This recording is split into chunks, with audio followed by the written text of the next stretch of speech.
Hey, it's Todd Ault, and welcome back to Wall Street Words. Today's word is financial highlights. Now, I think what they mean is when they publish a 10K or a 10Q, usually a 10K, they'll highlight the important sections like, hey, a merger took place. How's that going to affect the company going forward? Will they earn more money? Will there be some write-offs, some layoffs, some consolidation which will save money?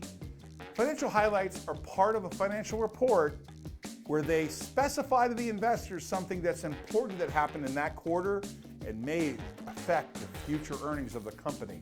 Today's word is financial highlights. Now, it's important to understand operating income. If you want to know the best place to learn about financial highlights and how they get reported, check out the Buffett annual letter. It comes out every year and just came out a few days ago.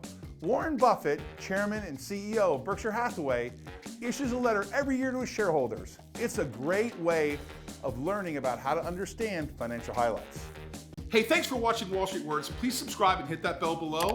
If you think this video adds value, please share it with somebody. By the way, if you want to watch more Wall Street Words videos, there's 2 videos right here you can watch right now.